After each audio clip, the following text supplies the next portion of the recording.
Hi everyone, hope you're doing well. This is an extra lecture where we will discuss uh, briefly some basics of numerical methods, some basic aspects.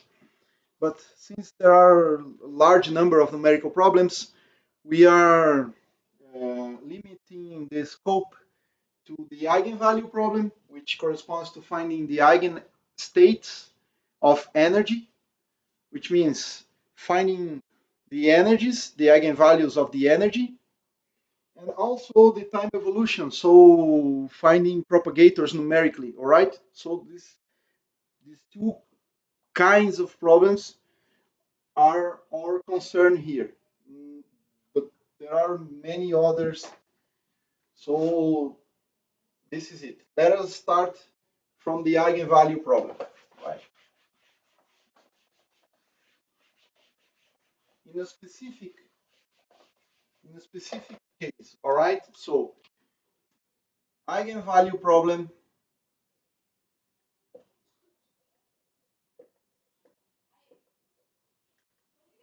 you can promptly generalize to more dimensions, but we are considering the eigenvalue problem in one dimension. So for 1D Hamiltonians, respectively to space dimensions, so one space dimension and one dimension and non-relativistic, all right? Non-relativistic.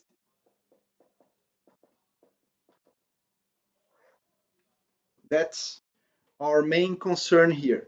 So our Hamiltonian is of the following form.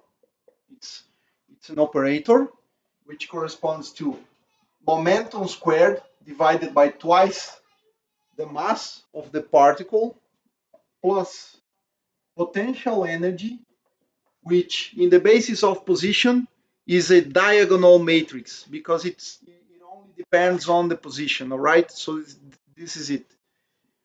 You can use many softwares or algorithms.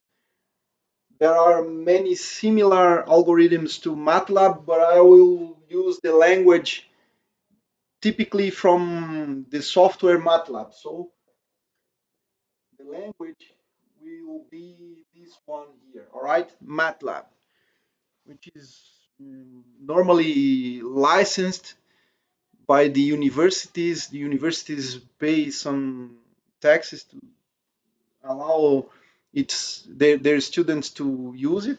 So, but you can use any other software. This is just for the sake of using a particular example where you can use any kind of numerical solver to do the math of such problems, right? And just remember that the Hamiltonian here, Hamiltonian is an operator. It corresponds to minus I, or yeah, minus I, h bar, and there are only, or there is only the derivative with respect to x. If you're trying to use more dimensions, your problem needs to be carefully treated, but just the dimensions of the matrices which we will encounter will be higher, and you need to, in a clever way, you need to find some you need to figure out some way to write the vectors and the matrices, all right? But in more dimensions, of course, this operator is a vector, and it is minus the imaginary unit h bar, and this is the nabla operator, all right? Nabla operator having in three dimensions, three components, or in two dimensions, you can just neglect one of them, and in one dimension, of course, we have only ddx. So we are, it's easy to do that. And of course, in more dimensions, the potential will be function of x, y, and z, all right? To be precise, our problem is an eigenvalue problem in one dimension for non-relativistic particle, and the potential is time independent. So this problem is time independent. All right, time independent problem. Dependent Schrodinger equation.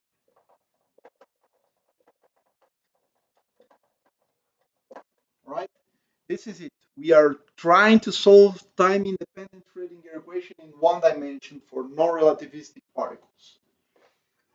All right, so let us plug in the operator in the Hamiltonian here, and what we will find out is the following.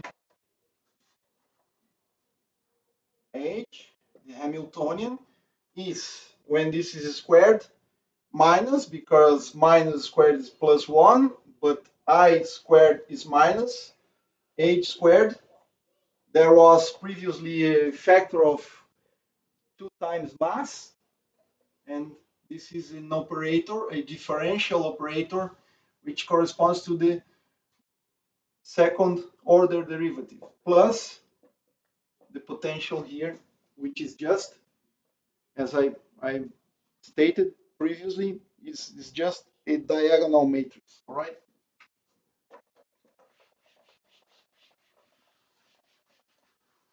Well, numerically, in a mathematical sense, you can use problems with an infinite axis. All right, for a straight line going from minus infinity to infinity. But numerically, we need to set bounds, and therefore we are interested in bounded states or bound states, the states which go go fast enough to zero near the computational window or the borders of your computational uh, definition. So this is x. You need to define some initial and some final. It can be symmetrized. You need to discretize this, so you have n points. So this is x1 here. The initial is x1. The final is xn. Any xj is equal to the previous one plus some delta x, and you are using,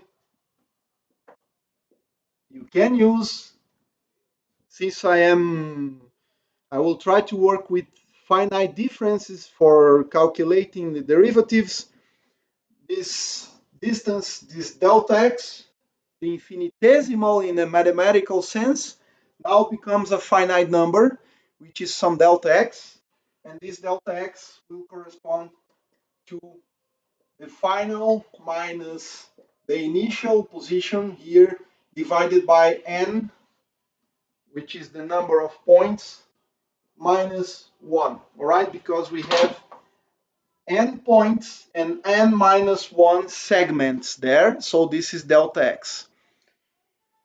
If you are smart in defining things in the computer, you can just insert the number of points, and the computer will calculate for you this infinitesimal quantity in the mathematical sense, which you could make the limit delta x going to 0 and n going to infinity, but in a computer you have a finite quantity of memory, so you cannot make this going to infinity. So you need to be clever to work with a number n, a number of points, which is sufficient to represent any function in this domain. All right, so the sampling of the function here needs to be sufficiently accurate to represent any function there, right? That's a very important issue. All right, and of course you are interested in functions for bounded states which go to zero here and there, all right? If they don't vanish there, you will insert numerical errors, all right? For a reason which I guess will become very clear in the next step. But of course, if you know the value of the function outside the window here and there, if you know the values here, you could eventually remedy your problem of functions not going so fast to zero. But this is very difficult. You don't know the function, so you don't know the values or the boundary conditions there, all right? Well, our problem is with this operator because when you discretize the space, your matrix, this will become a matrix of x, is just the following thing. U of x initial, which I will call x1 here, zeros, all right, 0, U of x2, in the diagonal you plug in the potential energy, all right, and zeros, and in this way the diagonal of this matrix will correspond to your potential, and outside the diagonal it will be 0, all right, because this potential, we are trying to use the position basis to solve this problem, and this potential is already diagonal in the basis of position. It depends only on x. It doesn't depend on momentum or any other kind of thing. So this potential is just diagonal in this basis, right? So this do not present any problem to solve, right? But now we need to represent the second order differential operator, right? This is an operator which is a matrix. It is a matrix, all right? Mathematically, you can always take the limit delta x going to infinity, and you will find out an infinite dimensional square matrix. Of course, the potential also will become infinite because you will have infinite values for the potential at each position in the diagonal. But of course, numerically, you can see your matrices. Numerically, matrices representing things, for instance, age, momentum, uh, potential, the potential energy operator. All the matrices will be of dimension n by n, all right? Because you are discretizing space, all right? So you have matrices n by n. So n is the discretization in the x-axis. If you have more dimensions, your problem will become n x times ny times nz. It will be the total number of points because you need to discretize a volume, and your matrices will become nx times ny and z, the product of numbers, and this n will become nx and y and z, and this can become extremely large, all right? So solving problems in more dimensions, you need more memory, but that's fine. Our current technology is capable of doing that. All right, so this needs to be represented as a matrix, and as we already know, a second order derivative corresponds to the following: of a function, say some psi of x, which we are trying to calculate, the components of the vectors, right? We are trying to calculate these things, will be the limit of delta x going to 0 in a mathematical sense. In computers, we cannot do that. And the second derivative is the derivative of a derivative. So you need to calculate the derivative of the function at some delta x over 2, displacement of delta x over 2, delta x, minus the derivative of that same function, but displaced by some delta x over 2 divided by dx. And this, of course, you can perform numerically. So the derivative calculated at some delta x over 2 divided by dx here, if I just forget about the limit, because it's a limit where we need to make delta x going to 0, I am just removing the limit here. I will need to calculate the function. Notice that I'm performing a calculation with symmetric points around x, which is the point where I want to calculate the second order derivative. All right.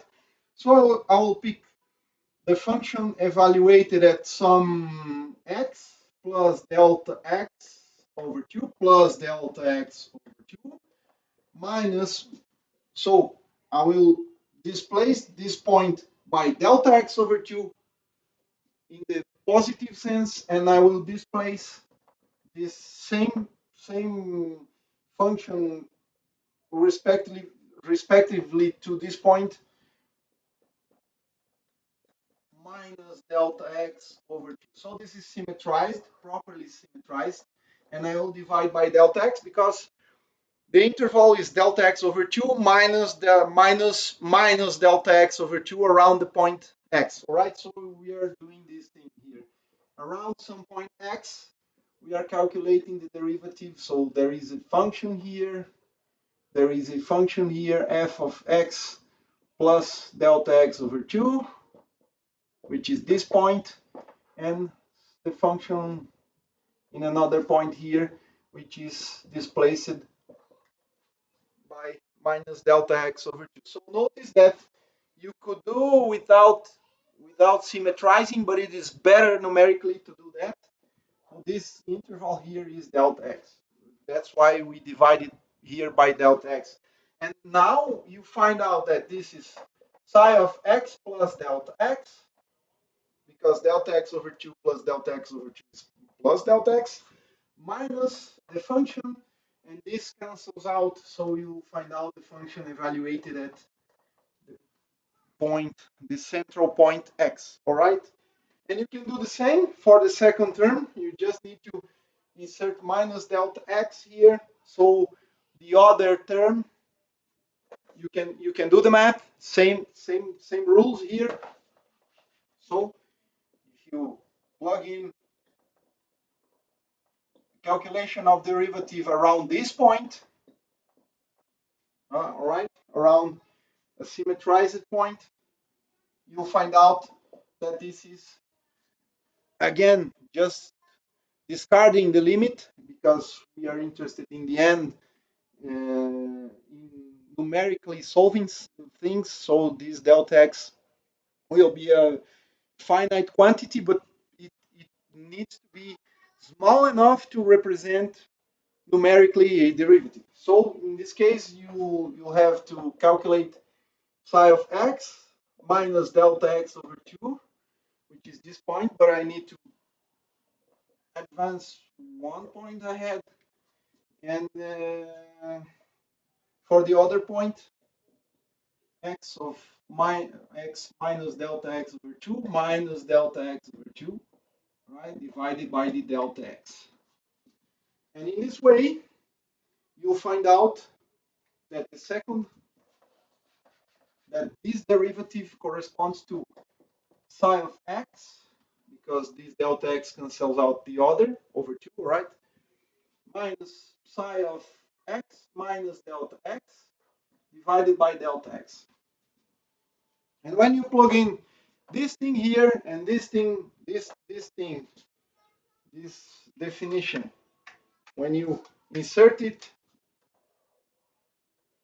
here and this term, you insert it for the other term, you'll find out promptly that derivative, the second order derivative is the limit when delta x go to 0. But as I've said, as I mentioned, we will drop out this limit, and you'll find out this term minus that divided by delta x, you need to divide by delta x again. So it's divided by delta x squared. So we'll have this term, psi of x plus delta x minus psi of x, and I need to subtract the other factor. So minus again of the same factor, so it's twice. And this term minus minus, you get a plus x minus delta x. So this is symmetrized form of a second order derivative. And you can do that for third order, fourth order, in any order of derivative that you want. So, of course, we have our form for calculating second order derivative.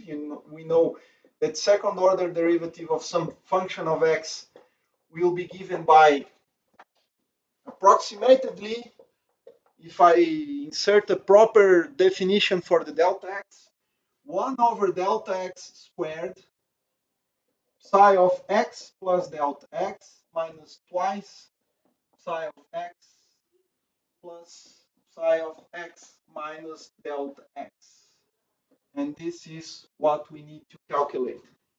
But now remember that our function psi, which is the vector in the get state, which we are willing to solve in the eigenvalue problem, when projected to some x, corresponds to the function psi of x, but I can represent this in this basis by a set of numbers as a vector. So you have a psi1, a psi2, a psi3, to find out the psi n. Here in the middle, you'll have a psi j minus 1, some psi j, some psi j plus 1. All right. In the middle, some j in between the 1 and the n values. All right. And this corresponds when you project out the x1 vector. The x1 vector will be 1, 0, 0, 0, the x2 vector corresponds to 0, 1, 0, 0. It's an n by 1, n by 1, n by 1, because you are just discretizing the world. All right. And when you project this thing with this vector, you just find psi1, which is psi1, which is the psi at the position x1. All right. We are just representing in a computer, if you are calculating things, this vector in the position basis. All right. So this is it. Now notice, let me erase here because I guess you already understood that. Notice that in your numerical problem you have x1, xn, x2. In the middle here, you'll have xj minus 1, xj, and xj plus 1. Some arbitrary j value which you insert there. And corresponding to this point, you have the function evaluated at this point, which corresponds to psi of xj minus 1. Corresponding to this point, you will have, suppose it's here, x of psi of xj, and this point, psi of xj plus 1. So any psi function of some j value corresponds to psi of xj, right? So this is the value of the function there.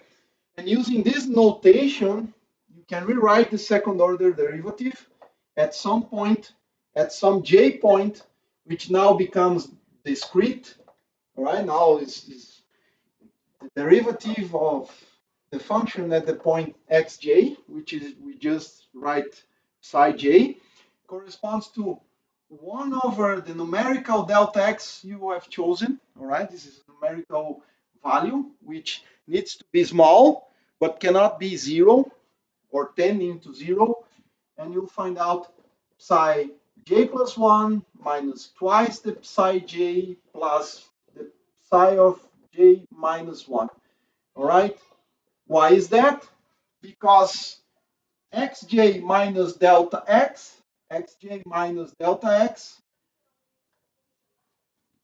just produce a displacement in the negative sense of the axis, and you end up at this point here.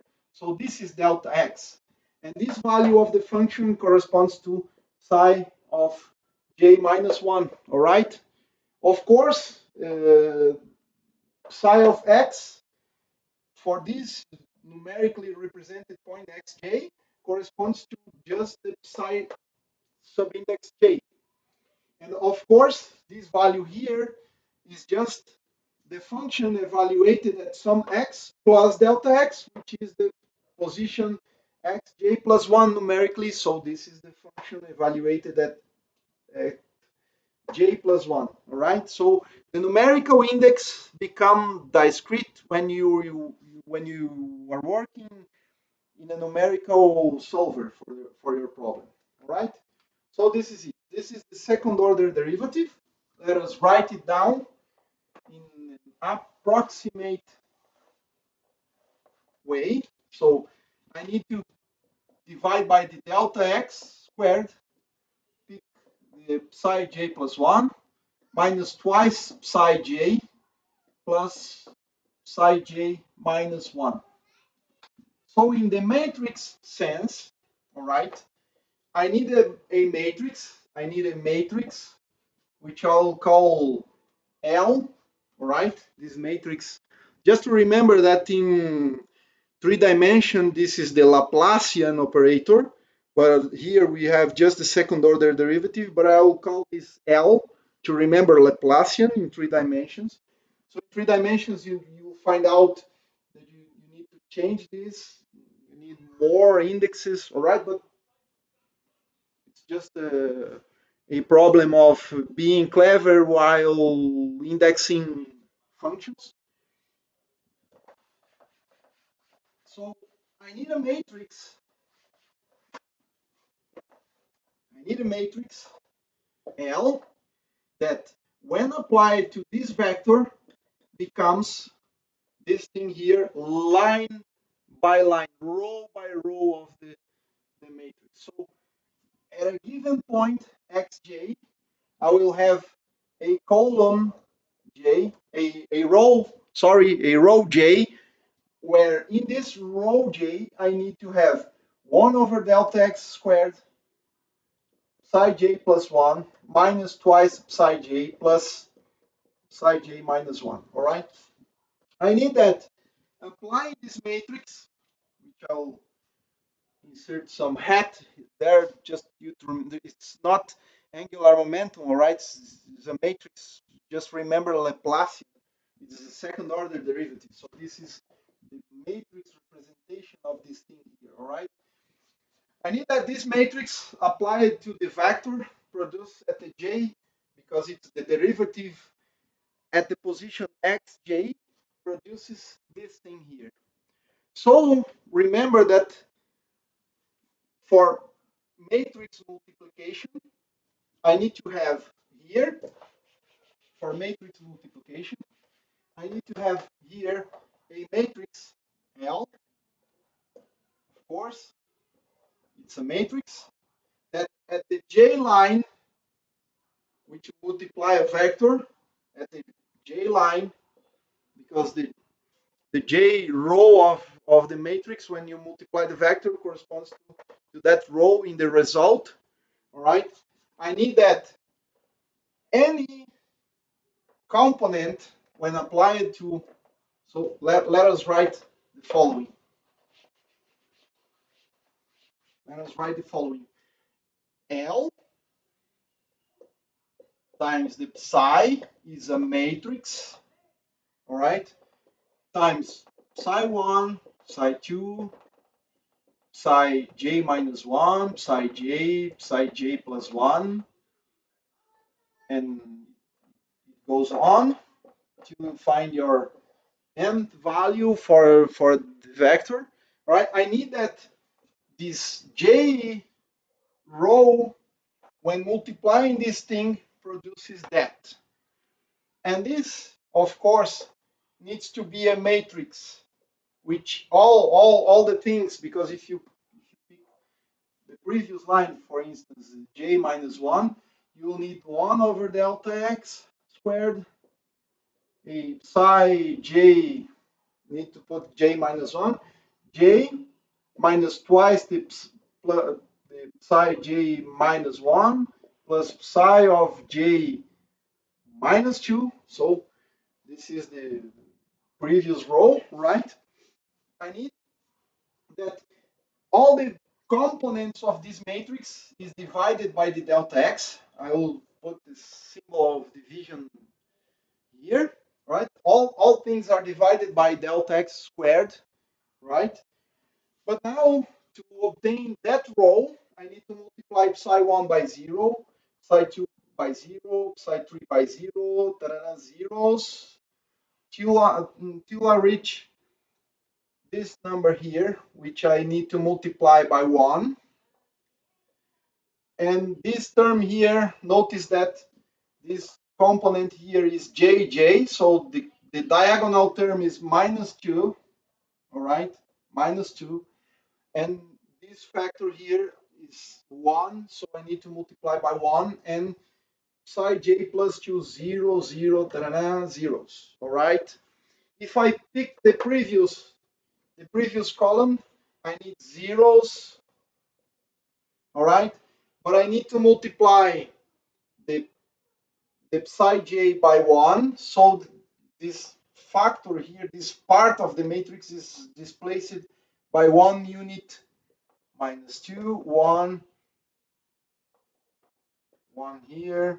This minus 2 is just this column, and zeros.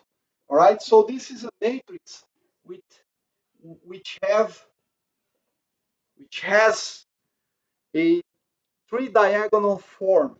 All right, this is a form of a Toeplitz matrix. So you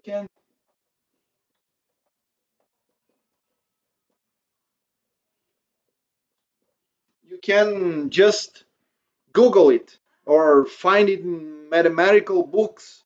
A Toeplitz matrix. All right, Toeplitz matrices are matrices which have a diagonal, and the upper part of the diagonal is symmetrical with respect to the lower part. If your numbers are real, in the case here we have only real numbers, all right? So this is a matrix form of the second order derivative.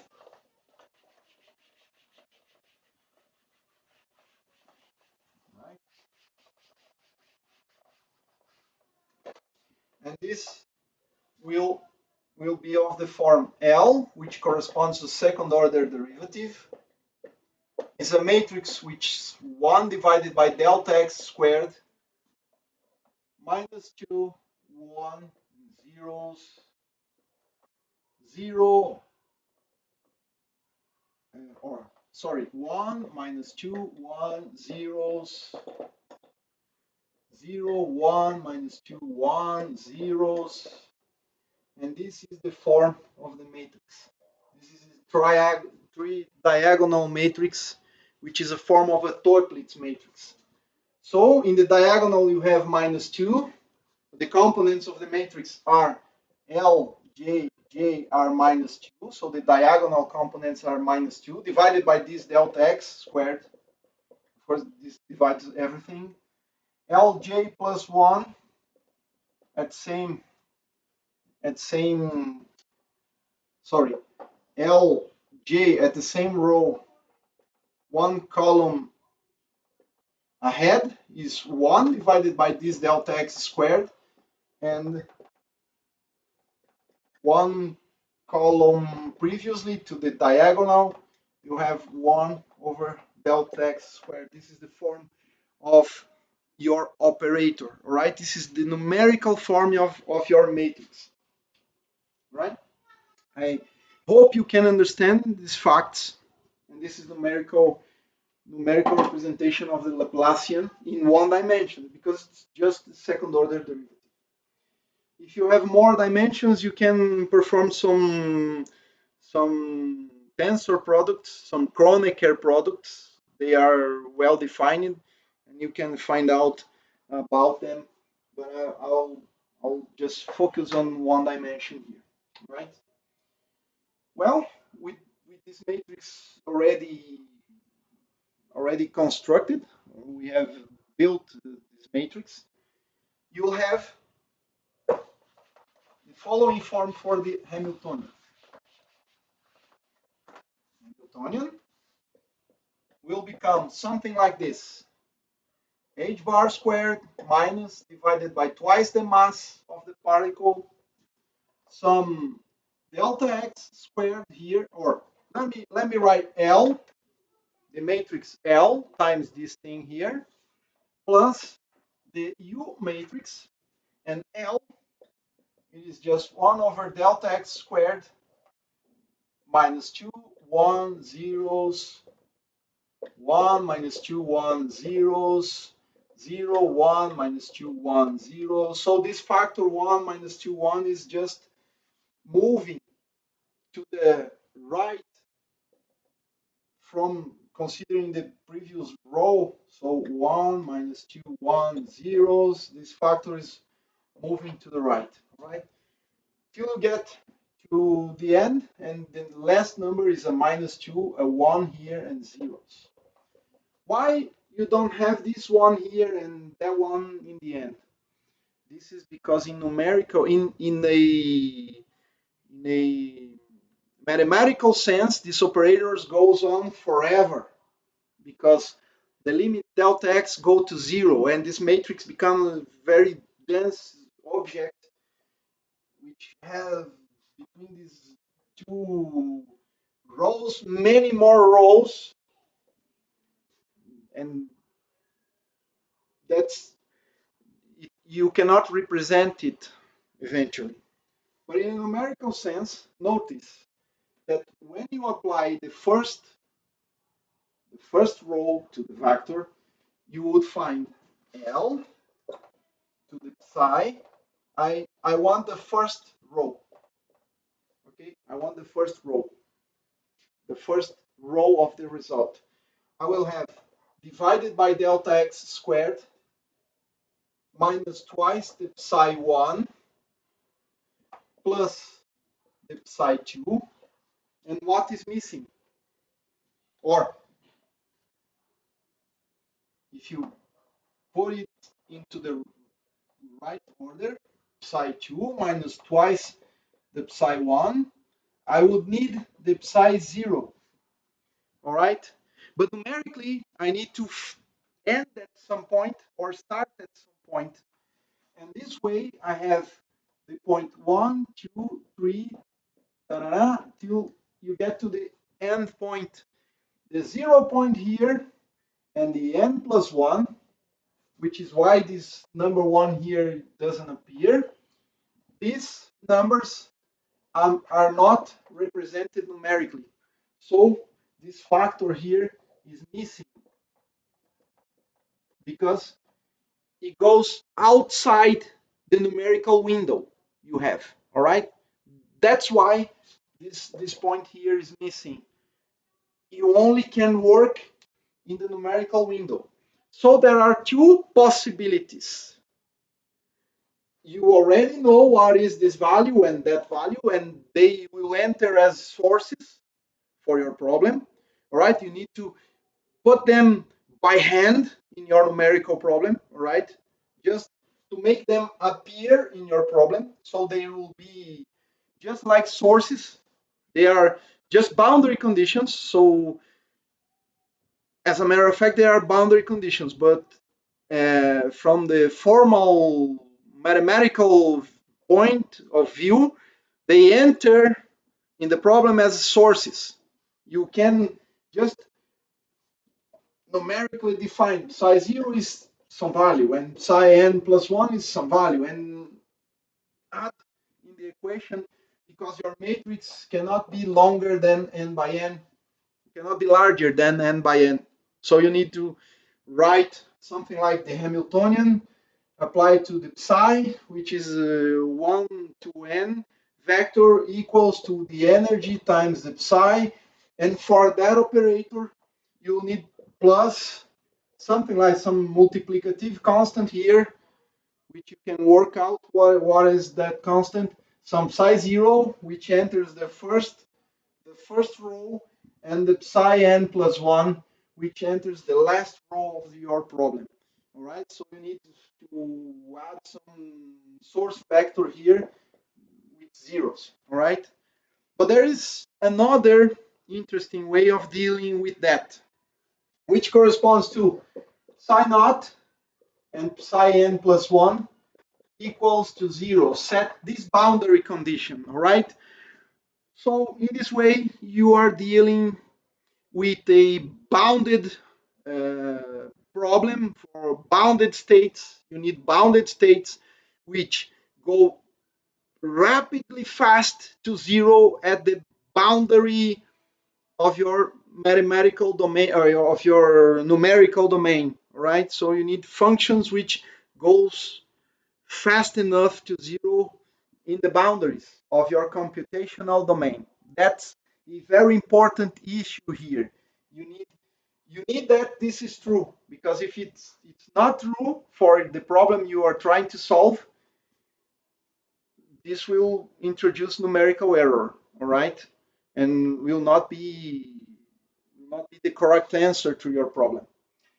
And therefore you need to have a computational domain which is large enough so that what you're calculating in the middle goes rapidly fast to 0, right?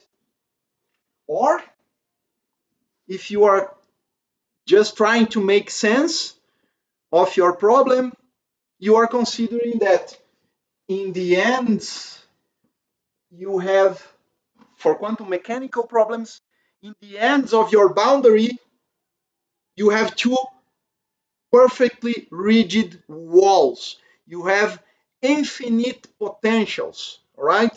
So the potential energy, if you plug in that condition, which means you don't need to use that, which we usually try to do, not use any source, because we don't know what are the boundary values of the initial and final values of the function. We are trying to solve all the function, right? It corresponds making zeros for the first and the n, the 0 point, which is not represented in the next one, to be 0, corresponds to inserting infinite walls, infinite potentials. All right. So you have a potential of the form, this form here. Suppose this is the x1, this is the xn. Usually we make symmetrical limits, but you can do anything. It corresponds to something here in between, anything, any potential you can insert there, but in the end it just go to infinity. All right, this is what numerically will produce if you consider this 2 equals to 0. So if you have, for instance, a finite square well, for the finite square well, which is a very interesting problem. So finite square well,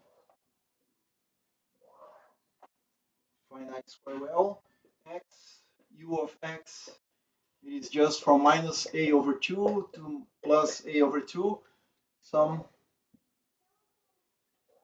potential, u naught. This is the value of your potential, but numerically you need to end up at some xn and some x1, which can be made symmetrical, right?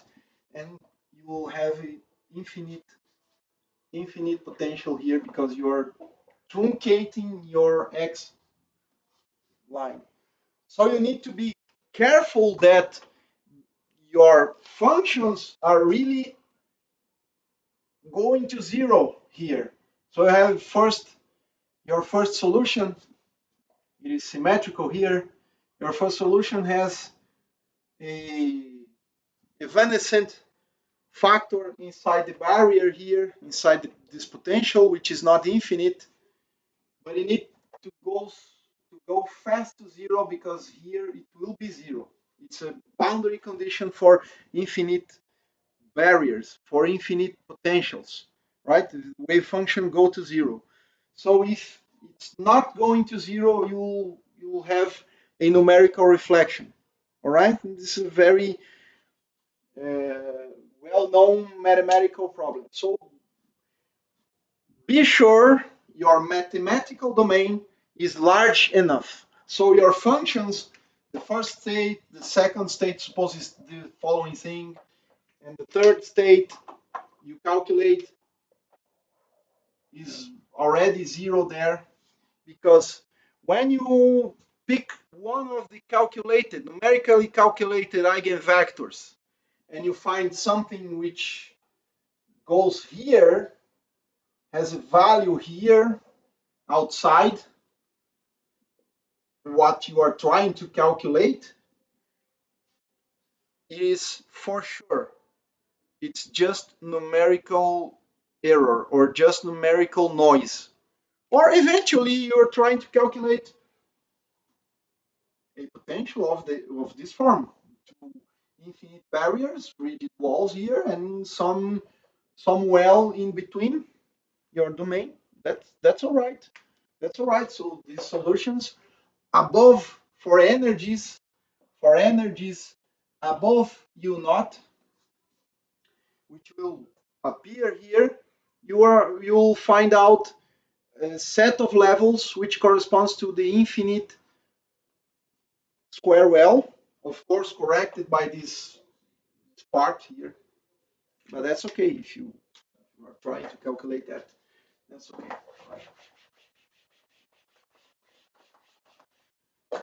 So this way you have your Hamiltonian, and if you use a mathematical language like MATLAB, for MATLAB, you can do the following.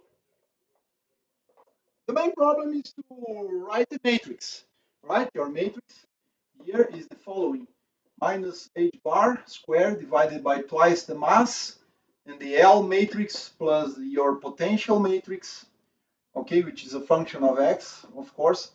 And this matrix L is of the form 1 over some delta x squared minus 2, 1, 0, zeros, 1 minus 2, 1, zeros. And this is diagonal till you find the last row, so plus 1, minus 2.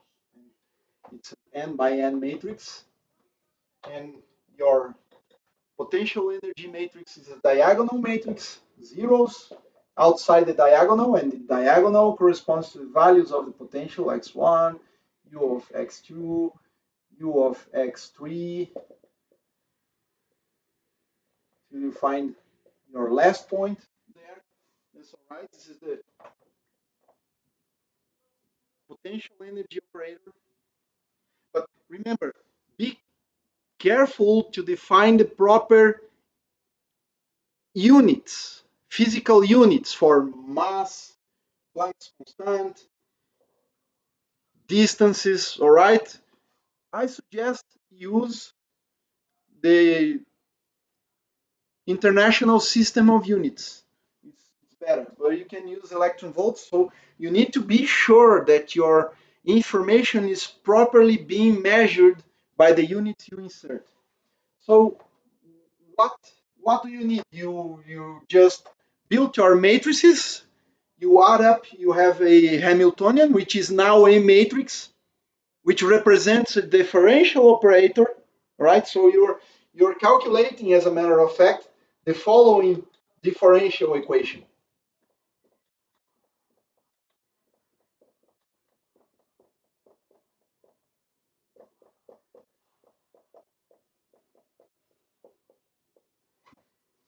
But numerically, you just replacing the Hamiltonian, which corresponds to this part plus that part, by a matrix, numerical representation of this operator. And if your computer if your software can do that, you just send the message, calculate for me eigenvalues, eigenvectors. The eigenvalue corresponds to E, the eigenvectors correspond to these functions here. So in MATLAB, you can do something like that. I'll be really, I'll try to be uh, really direct here, right?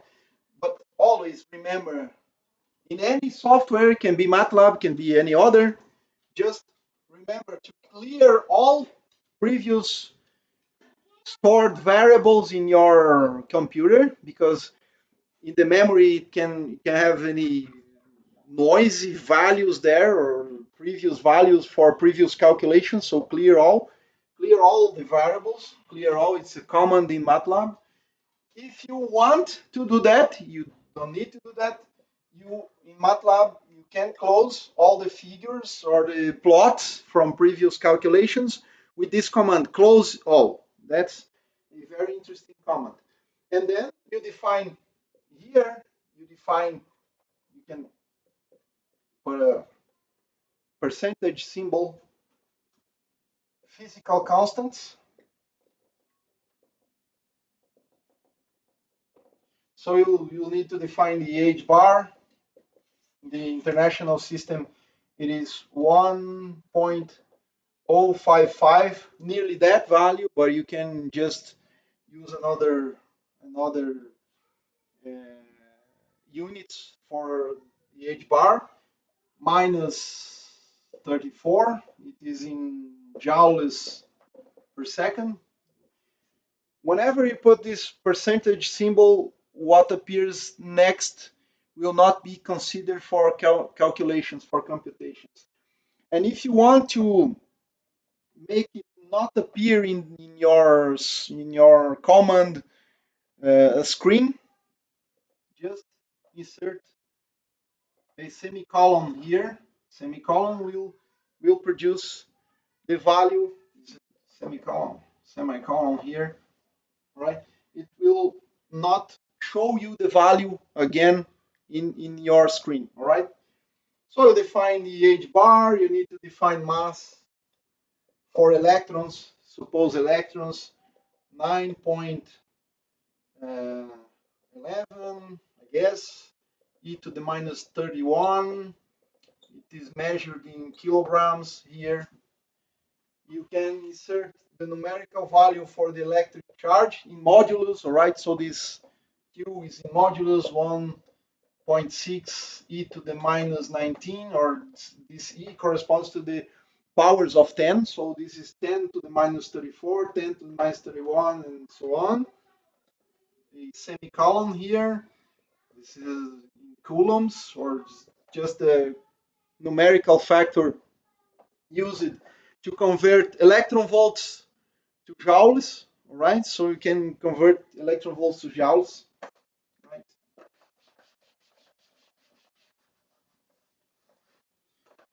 So you just do the following. It's a very interesting. 1 joule corresponds to 1.6 times 10 to the minus 19 electron volts. So this is the numerical conversion factor. If you have joules, you can divide by this factor, you will find electron volts. And if you have electron volts, you can multiply or do the math, all right? So define numerical constants. But now you don't need to define your delta x, which is the infinitesimal in the mathematical sense, but in computational sense it's a finite value. You just can create a numerical, suppose x1 here, your x1 and your xn, or your x initial and final, to be more intuitive, your first and last value. Suppose here you are trying to calculate some quantum well with a dimension of 1 angstrom. So you can plug in zero point 0.5 or 1 angstrom for the well with a finite barrier 8. If you want an infinite, you can just or for infinite square well.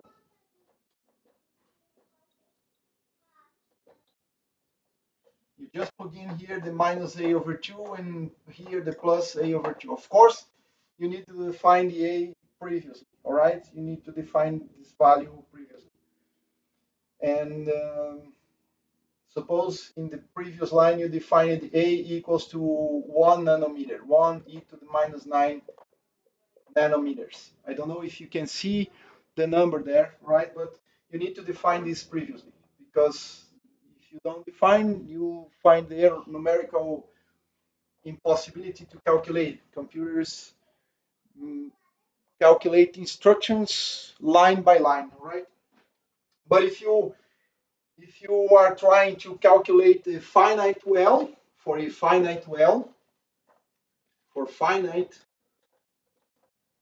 this must be larger than the width of the well. So multiply this number by 10 or multiply it by 5 at least, right?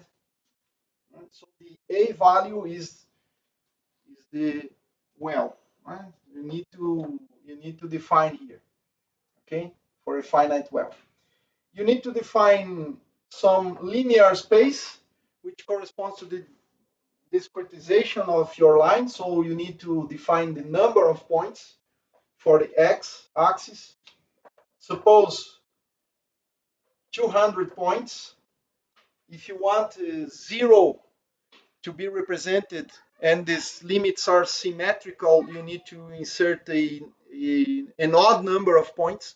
And if you want 0 to be washed out of your representation, because I don't know, eventually at 0 you have a discontinuity which will make your computer unable to calculate, all right?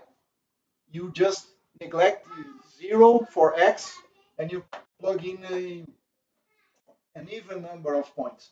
But I want this point to be represented, so I will use an odd number. So the dimensionality of the matrices will be, in this case, 201 by 201.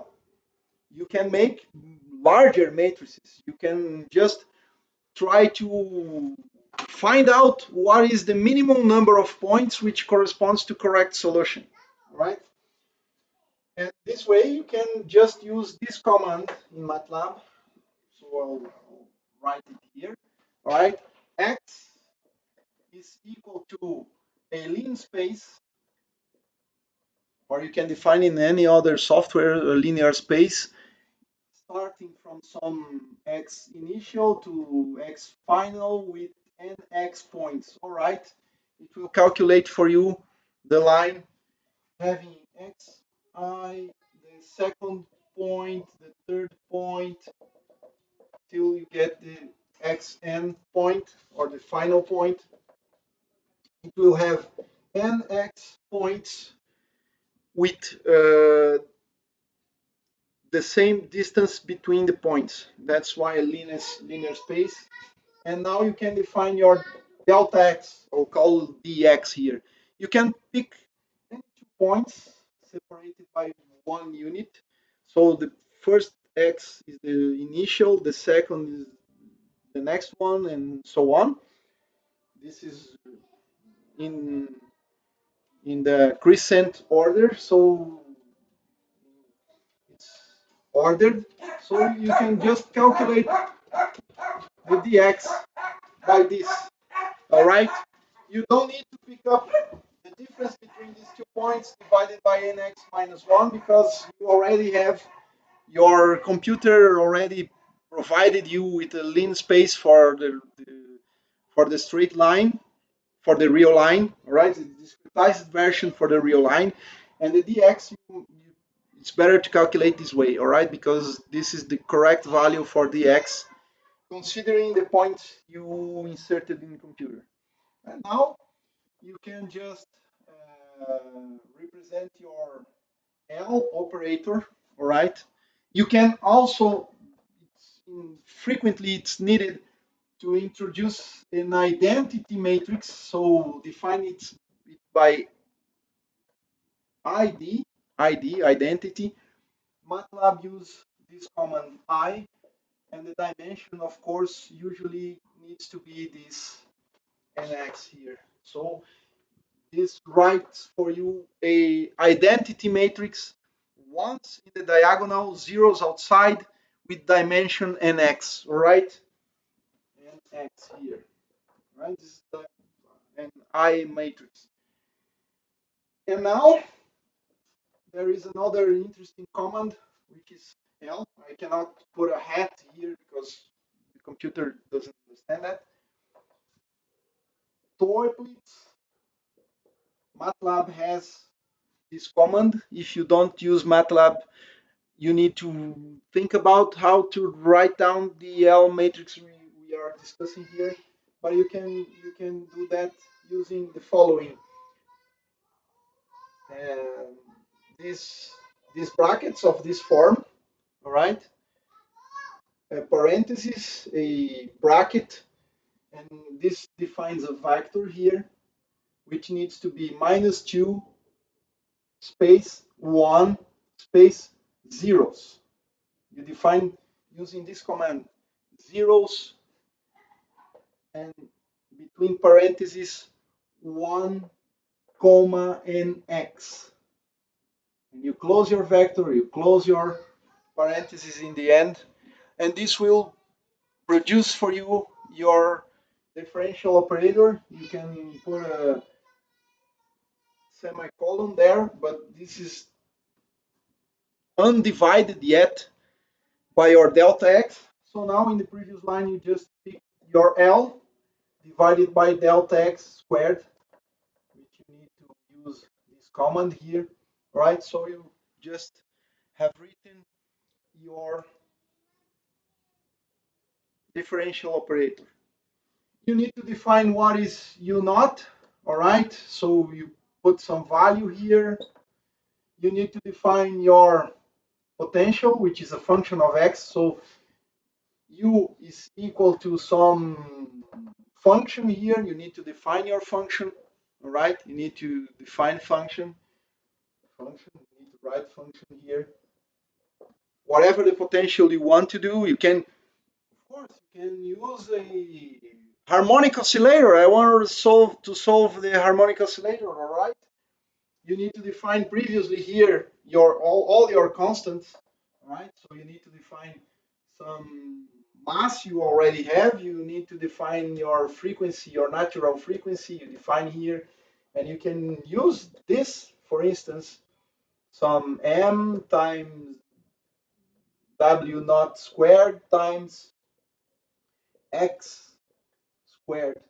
This dot here is fundamental in MATLAB because this dot represents that your potential will be calculated squaring the x variable point by point.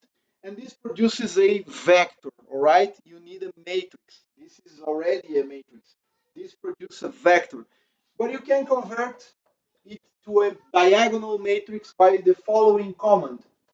This command, diag of u, all right? This just make a vector to be a diagonal matrix, and if you have a diagonal matrix, this command to the reverse operation.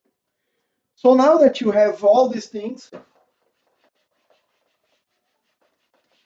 you just need to write the Hamiltonian, which corresponds to h bar squared divided by twice times the mass, which you already defined here, times the L matrix plus the U matrix. Be careful with units. I emphasize that point. Be careful with units. And now you have your matrix. Insert the semicolon here because if you do not insert it, anytime you you run the program, the script or the algorithm, and save that as a script file, because you don't need to put the command in the command screen all the time, on the command window all the time. So write a text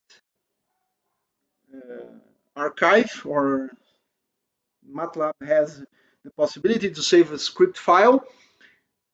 And if you run this and you do not put these things here, it will show a lot of numbers in your in the window, in your screen, right?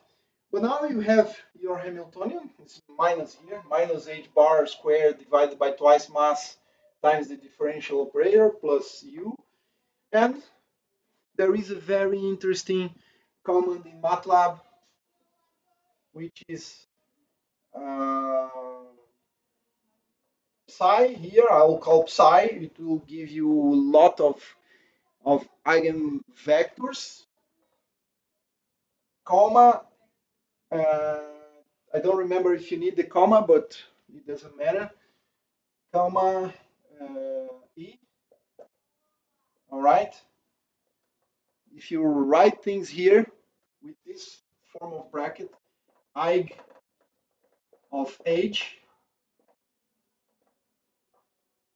it will calculate for you all the eigenvalues, all the eigenvectors. The eigenvalues are somehow ordered. I don't remember if from the lowest to the highest or in the opposite direction. I don't remember that, but you can do that. You have a psi1 here is a column vector, so a psi1, this will be a huge matrix. It will have the dimensionality of your problem, so nx by nx, all right? So this matrix here is a matrix of psi1s, psi2, the second corresponding to the second eigenvalue. So this is the wave function. First wave function, the second eigenvector or eigenket, the third, the fourth, and it will calculate for you 201 in my example, but the number which you choose, all right, this will be arranged in columns, right? First column corresponds to your first eigenvector, second column, second eigenvector, and the E corresponds to all the eigenvalues of your problem, but in a diagonal matrix. So it diagonalizes your matrix. So you'll find out the E1, the E2, till your last one and zeros outside. So it's a diagonal matrix. All right, it's a diagonal matrix. Well, now from now you can make plots, you can make anything that you want. Suppose you want to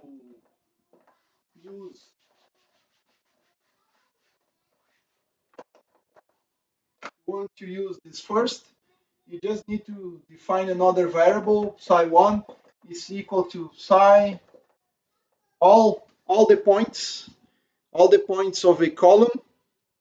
Define the column 1, comma, all the points of that column. So it chooses the first line, sorry, you need all the points in the lines 1, 2, 3, 4, 5, 5 till the end.